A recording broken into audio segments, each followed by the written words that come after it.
Pizza. They've been serving up delicious food, delicious cup and char pepperoni in Buffalo for 4 generations. And now is the time to support local businesses, as we all know. So please do your part by supporting our good friends at Picasso's. They're open 7 days a week, takeout and delivery, and they actually deliver nationwide. I've said it before, I'm going to say it again. I had it sent to me here on Long Island, and it really spiced up my game day. I'm not going to lie to you. So you got to make Picasso's a part of your game day traditions for this season and many more to come. Week 13 is a very important one for the Bills. I can't sugarcoat it at all, and we got the first of 4 consecutive primetime games for the Bills. We're going to break it down here. Bills versus the 49ers in Arizona, a little unorthodox. As always, Kevin Massari here, my partner in crime. Kevin, how's it going, buddy? I'm just living the dream. It's another day in paradise. Get to enjoy this beautiful week. Been snowing here a little bit up in upstate, Western New York. Whatever you want to call it. Yeah. We call it Western New York here, but a lot of people call it upstate. But it's enjoyable, and I can't really complain. It's finally football weather. Mm-hmm. Finally, football weather. Looking forward to this matchup. These teams only play every 4 years, and getting excited to get into it. Yeah, and we got a great person here to talk about the matchup with us. It is Matt Barr. He is from the Fourth and Gold podcast of the Pro Football Network. You can find him on Twitter, @MattBarr_. Matt, thanks for being here, man. If I'm not mistaken, you have a bit of a connection to the Bills in Buffalo, right? Absolutely, I say thank you so much for having me. Yeah, no, my whole entire family outside of me is a Bills fan. So the Bills have a very, very soft spot in my heart that they just fill, and they make me happy. And this is the 1 week out of the entire 4 years of NFL football that I have to root against the Buffalo Bills. And it hurts a little bit, but also, fuck the Bills. Let's go Niners this week. Now, if you get into it a little bit, so I guess we'll start right at the top. What makes this game appealing to you? So obviously, you have your personal interests there. I want to always start with kind of the long review of the 49ers, where you're at as an organization this specific year. And I've seen some of your tweets lately about potential of a quarterback in the draft and other things. Is it important that the 49ers get a W here? Are you rooting for some type of draft position so you don't go too high in the draft in terms of but I know you're a pretty big advocate of saying teams have traded up in the past, and it's really kind of a misconception. Obviously, unless you're trying to get to top 3, it's kind of a misconception of that. So just give me the review, what's going on. I know everyone knows about the 49ers injuries. That's obviously been pretty well documented. But is there anything else there that's happening? And kind of give us that review to get us to where we are, in Week 13. Yeah, when we talked to Joe Staley a couple weeks ago, he was telling us that injuries are no longer an excuse; they're just existence. That's what the 49ers are at this point. So they have to get past the point of, this guy's injured, that guy's injured, whatever it is. But last week we saw a lot of injured guys. We saw Richard Sherman, we saw Raheem Mostert, we saw Deebo Samuel, and among others return to the 49ers and really transform the game that they had. Deebo Samuel had a monster game. Richard Sherman gets an interception, a couple tackles for loss. It just looks phenomenal, and the defense is just playing extremely well. I think you look at Robert Saleh, defensive coordinator. The last 2 weeks, he's put together the best 2 defensive performances probably this team has ever seen, especially when you consider the group he's working with. They held the Saints to under 200 yards. They broke all of Drew Brees' ribs, which is awesome. And it wasn't rough in the passer. You can argue at the wall that wasn't rough in the passer. They get the bye week, and then last week they played the Rams twice this year, and Sean McVay has been scoring on everyone at will all season long. He's played 2 games against the 49ers, and he has 2 offensive touchdowns. Robert Saleh has his defense cooking with gas right now, and really that's the strength of this 49ers team. The defense, despite the injuries, is still really good at all 3 levels of their defense. Offensively, quarterback. Jimmy Garoppolo, Nick Mullins, C.J. Beathard, they've rotated all 3 guys in now due to injury and poor play and whatever else is going on. Not something you'll love to see. Nick Mullins had an okay game against the Rams. He kind of showed up when he needed to show up in the 4th quarter to get them a game-tying and a game-winning drive. But I don't know what he is. I don't know what he is. It's just he's not a franchise guy. Let's put it that way. Mm-hmm. Like Kevin, like you alluded to, that I don't want them to. I want them to win because I think this is a playoff caliber team, minus the quarterback. But are they going to do it? I don't know. I think this, you look on paper. I mean, Buffalo's a really tough team, and then they get Washington, Dallas, Arizona, Seattle the last 5 weeks. Right now at 5-6, could they finish 10-6? Yeah, I think on paper you could look at that and say, yeah, they can. But also you could look at that and go, oh, they could also lose all of those games. So San Francisco is such a strange team this year. We don't know what we're going to get week in and week out. But I think the number one thing we've seen the last 2 games they played against the Saints and the Rams is their defense is really, really good. And Buffalo's going to have their hands full trying to contain these guys. And when you've seen the defense struggle this year, obviously, like, injuries aside and everything, because, you know, you've been without so many people, where have been the areas that people have been able to exploit the 49ers defense? A lot of people like to point at the secondary as the weakest point of the group, and they've been through their fair share of injuries. I think they were on cornerback like 7 against Miami when they had a monster game against them. I mean, they're trying out a guy they signed off the street to play cornerback, and it didn't work. I mean, shocker, right? But I think that the bigger issue was the pass rush. They're not getting pass rush. You can't expect guys to cover for 6, 7, 8 seconds, whatever it is quarterback has at their throw. So I think pass rush has been the biggest issue, but at the same time, I think they've improved on that to where Eric Armstead has realized that he has to be an outside pass rusher. He has to be an outside edge rusher now, and he's gotten better and better each week. Javon Kinlaw, their rookie first-round pick, has picked it up and is playing extremely well on the inside. He had a pick 6. Yeah, I saw. Yeah, I was going to say. A rookie defensive tackle had a pick 6 last week, so that's fantastic. And then you look at guys like Kerry Hyder. Kerry Hyder is a career journeyman. He has 7.5 sacks, which, for the record, is more than D Ford has ever had in a 49ers uniform. For those of you keeping track at home, I know it sounds like a Banana Land stat that I'm making up, but it's not. Kerry Hyder has more sacks than D Ford does in a 49ers uniform. They're really starting to figure it out. And you got guys like DJ Jones, who I love to death. He's a nose tackle that just never quits. And you got guys like Kentavious Street, who's the one that broke all of Drew Brees' ribs. They're starting to put it together on the defensive line. And with getting Richard Sherman back on the backside and fixing the communication issues they were having, it's huge. That's huge. His leadership that he brings to the game is just incalculable, right? It's just something you can't put a price tag. So where's the weakest point? I would say it's in the secondary, but at the same time, it's all starting to come together. And I was talking to Del Reed earlier today, cool. Co-founder of Bills Mafia on our podcast. Hell yeah. And he was saying that much like the Bills defense, which has been kind of, they've not done great, they're starting to come together at the right time. Mm-hmm. And I think a lot of the same things are starting to happen in San Francisco. So I think it's kind of that time in the season where all the cobwebs are off. These are the guys you have. These are the guys you have. You're rolling with what you got, and you're just moving forward. And I think that's what both teams are working with. But with the 49ers defense, I'm going to say the weak point is the secondary, and I don't feel satisfied saying that because I really think that all three levels are really strong. Yeah, no, that's a good point. And you alluded to the Bills playing well too defensively lately. They're 7th in DVOA in week 7 to 12. They've played really well, and that's not against your cupcakes. You played against your division that you know very well, and Kyler Murray and Russell Wilson, and they've played some very good opponents in those, and a good offense in the Chargers too. Chargers don't have it all together right now, obviously, but they do have a good offense. They were scoring at will. Completely lost against the Bills last week.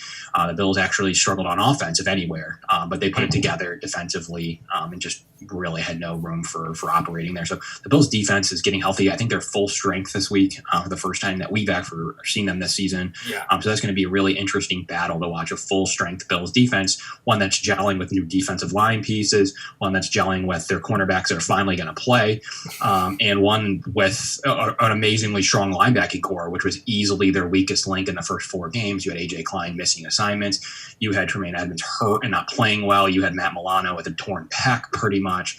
So it was a really really strong linebacking core that was awful in the first 5 weeks. Now it's the strength all of a sudden, randomly. Defensive player of the week in AJ Klein. A sack and a half, and he's taken his lumps in Buffalo. Came off to a really poor start. Mm-hmm. Many of us were, myself included, he was probably leading the pack of calling him for his benching. But he's played well enough. Now to the good level. Now you're getting back Matt Milano, probably one of the Bills' best defenders. Whether he's known or not around the league is one thing, but he's probably one of the Bills' best defenders who can cover anybody in the league. It was going to be a good matchup. I was going to watch Milano versus Kittle. That was going to be a great matchup. Oh, that would have been so good. Mm-hmm. Because Milano is one of the best. I just want to remind me that George Kittle's. I appreciate it, guys. I appreciate it. Thank you. I want to make myself feel better because he's probably one of my favorite non-Bills in the league. I just love the way he plays. He's just like such a Sean McDermott type of player. One that, he's probably an any coach type of player, but he really is a Sean McDermott type of player, one where they probably wrestle each other in the locker room if they could. So it's a bummer because really Matt Milano is a fantastic pass coverage linebacker. Yep. I mean, just something we've never seen here. He's going to be commanding a big contract. We'll see what the Bills do with that coming off of his pec injury. So San Francisco is going to be the first look at him in a while, him being right in a long time. They sat him down for 4 or 5 weeks. He will be back this weekend. So the Bills defense is looking strong, minus their Hail Mary defense. They're now 0 for 3 on Hail Mary defenses, to the point where Leslie Frazier is like, we're going to just start playing offensive players at this point because we got jumped on 3 times. Gabriel Davis needs snaps, right? Yeah. I mean, Matt Milano actually will probably help there too, our most athletic linebacker in those situations. Jordan Poyer went for another interception in that situation, which we could talk about ad nauseum, but that's for a different day. On how the Cardinals called a drag route across the field to Andy Isabella that turned into a game-winning Hail Mary. That's completely garbage. But we'll focus on this week and this week only. Speaking that Bills defense is getting right, and the offense, the Bills are healthy. So conversely to San Fran, who's had a lot of injuries, the Bills have had their fair share of weekly one-offs. They went through their little, game against Arizona in which the day before they lost like 7 players to the COVID list, half of them being their DBs, but other teams get games moved. So that's neither here nor there. 49ers and Packers would like a word too, so I'm with you on that one. Yeah, it just seems like the Titans, the Ravens, the Steel, I think it was mostly the Ravens and Titans have gotten some good luck there, some of that stuff. So I mean, this is the first time you're going to see a full strength Bills defense. They're really only missing Cody Ford in this game, an offensive lineman that many of us would argue is probably not in our top 5. Yeah. I've read some articles that say Cody Ford's like, the Bills are missing their starting right tackle. It's not even a right tackle. It's the Bills left guard, and one that's forcefully in left guard spot. So they're not going to be missing much. That's what makes this game interesting. You put it indoors in Arizona in a place where Allen played pretty well, guys. I mean, he was good. He struggled in the third a little bit, but he was good for most of there. The kicking game is fantastic indoors. Tyler Bass has a leg of 60 plus. So there's going to be very interesting. How do you feel about that? I want to talk about that before we go down more game matchups. How do you feel about the San Francisco News having to play there? That you can't be happy about that though. I mean, you kind of lose some of that, what you know. So Santa Clara and the San Francisco 49ers have a very contentious relationship is the nicest way to put this. They built a stadium, in the middle of Santa Clara, which for those of you not familiar with the San Francisco area, it's about like an hour and 15 south of the city. So it's way outside. It's not like the Bills playing in Orchard Park. It's not like the Giants playing at Meadowlands and all that stuff. It's not that close. It's pretty far out of the way. And I live in Maryland, so I know Washington plays in Landover, Maryland, but even that is significantly closer to Santa Clara. They built it there because that's where their practice facility was. They wanted to kind of just consolidate all of it there. Jed York, the owner of the 49ers, and the Santa Clara government have a very complicated relationship, and it's not good. There's a lot of things that have gone on between the two that don't breed for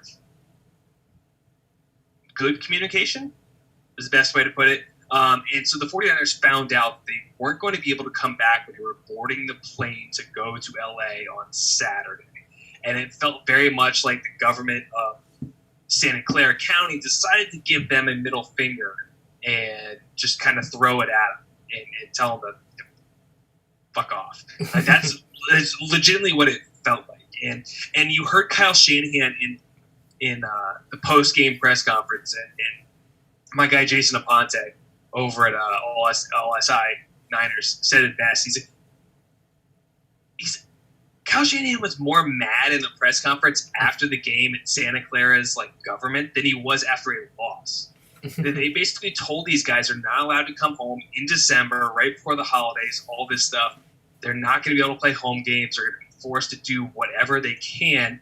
Thank goodness for the Arizona Cardinals and non-conflicting schedules to have this. Yeah. They didn't have to play it at a high school field somewhere.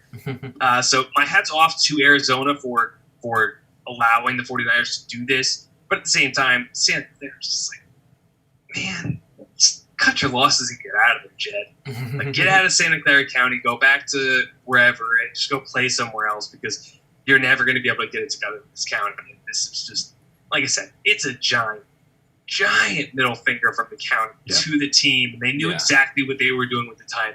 They didn't. This isn't coincidence. This isn't coincidence. They knew what they were doing. As soon as the team's ready to leave, they were ready to tell these guys to go after themselves. So, not a huge fan of the Santa Clara government. And I said this. I said this after the Rams game. It's going to do one of two things to this team. It's either going to rally them together to be the strongest team of all time, or they're going to start to get in their own heads. They're going to be like, oh, well, I'd rather be spending time with my family, or I'd rather be at home, or I'd rather be doing this, and it's just going to tear them apart. So I think this Bills game is actually going to tell us a lot about what the 49ers are going to do for the last 5 weeks of the year.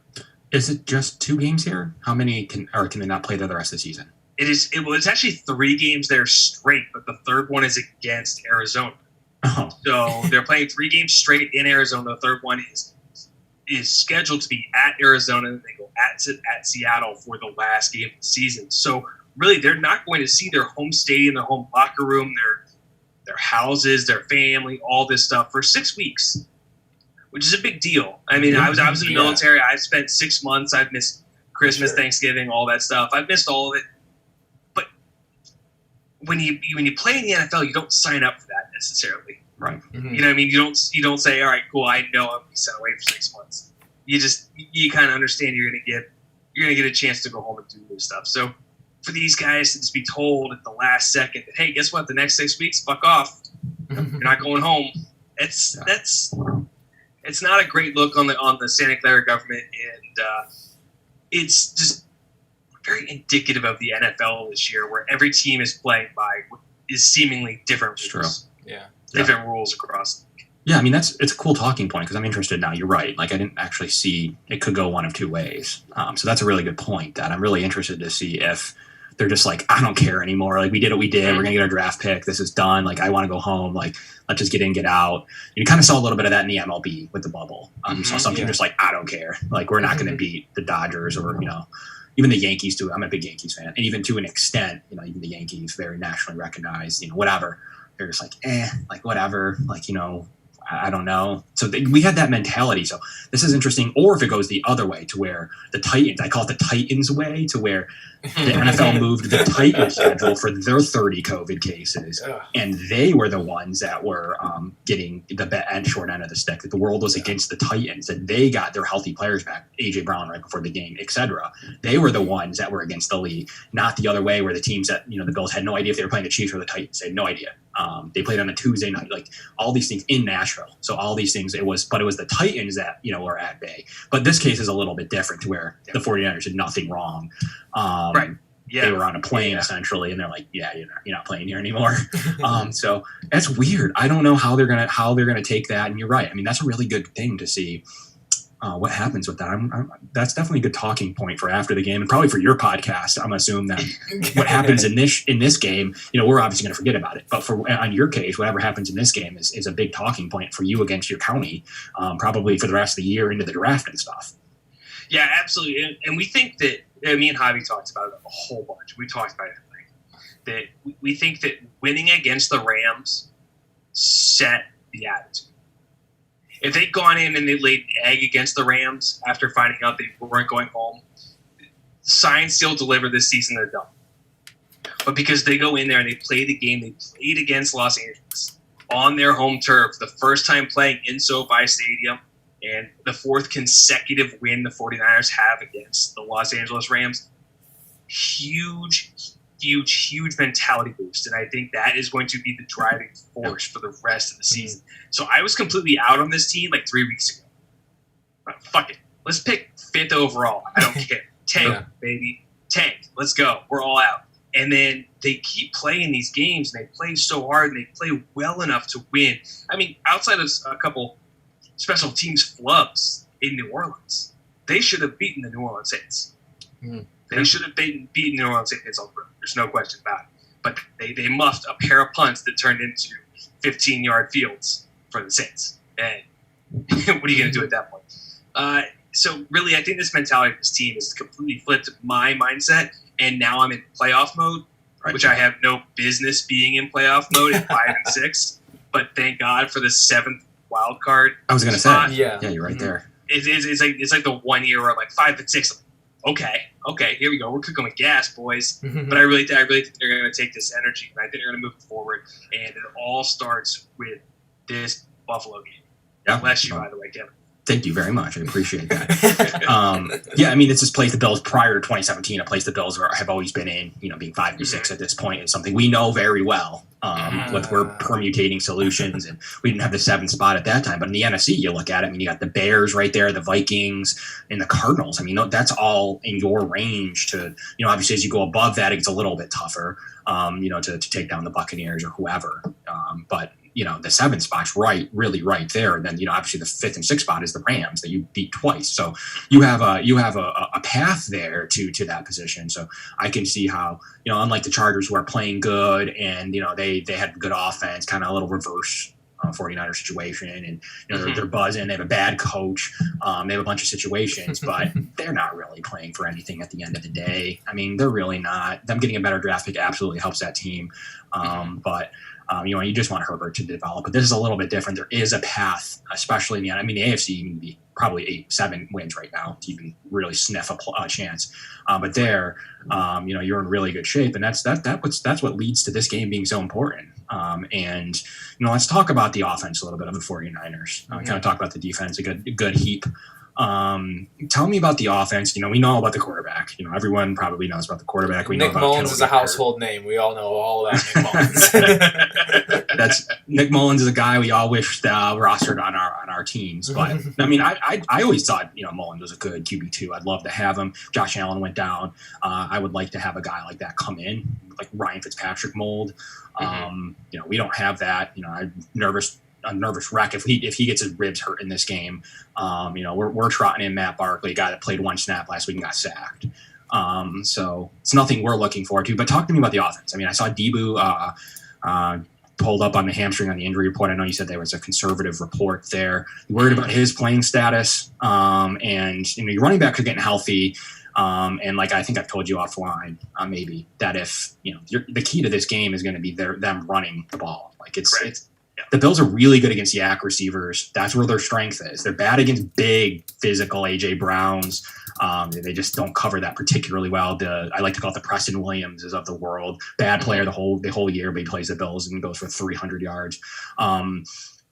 They're good against yak receivers, really good against Tyler Lockett's. They're good against that type of receiver based on their DBs and their coverage matchups, the zones that they play. But talk to me about, what's going on the offensive side of the ball. How's the O-line been? I mean, I can look up PFF, but tell me in your words, that kind of thing. That's really important to a game that, could be won in the trenches.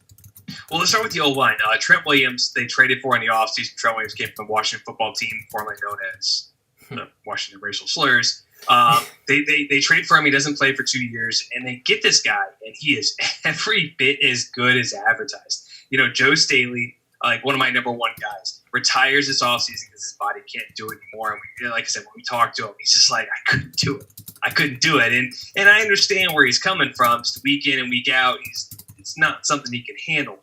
But Trent Williams comes in and replaces Joe and is every bit as good, if not better, than Joe was at the left tackle position. You look across the line, it's been a mishmash of who is healthy they're playing with their third, fourth, fifth center, and they're just kind of plugging and playing guys in. Daniel Brunskill is now playing center. Colton McKibben's a rookie out of West Virginia this year, 6th-round pick.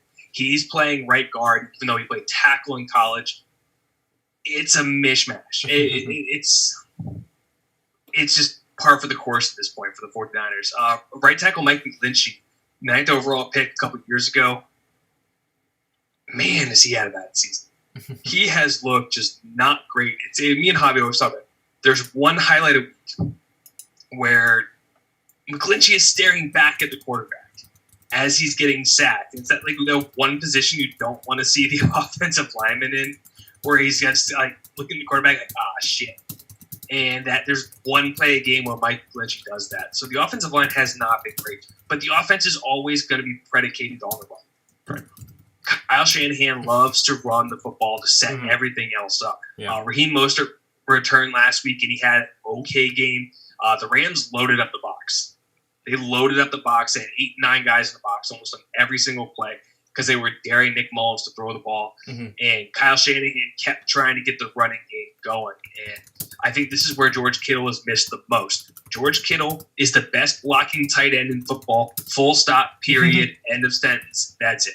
He's the best blocking tight end in football. Lee Smith would like a word. I'm sorry. What about Lee Smith here? Yeah, Lee Smith is George Kittle. He pancake blocked a Falcons player in the end zone last year, and he's just grinning and laughing the entire time. This guy's the fucking Joker when it comes to run blocking. He does not care. He's going to get it done. And they're missing him because they can no longer set the edge. So Raheem Mostert, what he used to do is get right off of George Kittle's shoulder and burst through the hole. He can't do that anymore because Ross Dwelly and Jordan Reed, as good as they are, cannot seal the edge like that. So Raheem Mostert now has to take it 2, 3, 4, 5 yards further outside before he's able to turn it up. And then by then, the backside players have a chance to come over and make a play. So Shanahan's going to try and get the run game going. But what they've been able to do is they use Deebo Samuel, a wide receiver, as an extension of the running game. Between swing passes and pooch passes, or whatever you guys call them, where he runs a jet sweep and the quarterback kind of tosses the ball forward to him right in front of him after the snap. Between those, Deebo Samuel is that guy that you were talking about. He's physical with the football in his hands that Buffalo Bills struggle with. Deebo Samuel had 133 yards receiving last week, 133 yards after the catch. That's what this guy does. He does nothing but just brute force his way forward. There's a couple plays where they had him dead to rights, 3 or 4 guys ready to tackle him, and no one wanted to finish the job. So Deebo said, okay, cool. I'm going to break out and run for 15 more yards. Really, that's what this offense is trying to do, is just trying to move the ball any means possible and try and put the least amount of pressure they can on Nick Mullins, because Nick Mullins is not the guy. He's not the guy. Yeah. I don't care what anyone says. He is clearly a career backup, and that's what he is. Yeah, I went through the rabbit hole of 49ers reply Twitter, and everyone was saying that Nick Mullins should be your future starting quarterback. Yeah, I'm sorry. Please come back. Please come. But on a positive note with Deebo Samuel, I saw PFF tweeted he's the number 1 player in the NFL in terms of yards after catch with 12.9. The rest of the top 5 are all running backs, and that's just absurd. Likes of Alvin Kamara, Dalvin Cook, even James White's in there. But, we'll talk about the receivers a little bit, and I will warn you we're having an issue with the Zoom account, so we are going to time out in a couple minutes around 8:39. So we'll try and speed this up, unfortunately. Yeah, let's go. So what's going on with the 49ers receiving core? I know Ayuk is still hurt, right? What's going on there? Well, Ayuk just came off the COVID list, so he's good to go. Okay. So he's going to be ready to play. Kendrick Bourne has been good all year except for the Packers game when he tested positive, turned out to be a false positive, which canceled out the entire receiving core and Trent Williams. They were forced to throw in a guy named River Craycraft. I don't know whoever that. Yeah, whoever. Good for him. Good for him for hitting stats in the NFL. Enjoy your cup of coffee, bro. Kendall Hinton. Yeah, pretty much. It was Kendall Hinton, but the 49ers version. Yeah. The receiving core is really, really healthy right now, and for the first time all year, it's really healthy, minus George Kittle. So I'm excited to see what these guys can all do on the field together. Yeah, between Samuel, Ayuk, and Kendrick Bourne, that's kind of like a sneaky group of like all decent receivers. Like I don't know if there's like an alpha number one out of all of them, but Debo, you think so? Debo. No, Debo's the guy. He's the number one guy just because they get him the ball the most ways. I think Brandon Ayuk with called real quarterback play. Mm-hmm. If you gave him someone like Matt Stafford, I think Brandon Ayuk would be better than Debo Samuel. But based on what the quarterback play they have this year, Debo's the number one guy. After that, Brandon Ayuk is just a monster after the catch. He's a monster once he gets the ball in his hands. I love that guy so much. huge first-round pick in a year of giant first-round pick wide receivers. Definitely. Mm-hmm. Yeah. I hate to speed this up again. I would love. Hopefully, the Bills and the Niners meet in the playoffs in a Super Bowl or something. Maybe it could be a long shot this year from the betting odds, but love to have you on again next time the Bills and Niners face up in 4 years potentially. But we'll go on to predictions for right now because that's how we usually end the show for the week. So, what do you see happening on Monday night this coming week? 24-17. Buffalo. I am picking against my own team on this one because one of two reasons. Mm-hmm. One, pretty much every time I picked against the 49ers this year, they've won, so that's awesome. There you go. And two, I actually think Buffalo is a really, really solid team. I like what they're putting together. I love Josh Allen. I didn't get a chance to talk about this, but Josh Allen's one of my favorite quarterbacks in the league. He gets knocked out of bounds. The entire offense comes to pick the guy up. I absolutely love this dude, and I cannot wait to see his development because they've done it the right way. Mm-hmm. Spoiler alert, they brought him in his rookie year. He sat a little bit. They bring him in his second year. He takes his lumps. Third year, he takes a leap. And people are pissed off. Holy shit, the quarterback development worked the way it's supposed to. So I actually really enjoy Josh Allen. I hope he does the best. And like I said, it's the 1 week out of the year I got to root against the Bills. It's just the 1 week. That's fair. 1 week out of every 4 years, I got to root against them. So I will be rooting for the 49ers to win because I think they can make the playoffs this year. Yeah. But it all starts here. But I still think Buffalo takes this one. All right, Kevin. Yeah, it's a tough game for the Bills all around, especially as they're getting healthy. The Bills are getting healthy, so they're 49ers. I've been really good at picking the Bills. I think I've won just 1 week. I think so, season. So I do have a Bills victory, and I think the Arizona thing is enough to set it up. If it was in San Francisco, I don't know why it's so mental to me. I think that could end up playing a role in all this. We'll see. Maybe it doesn't, and it's going to be.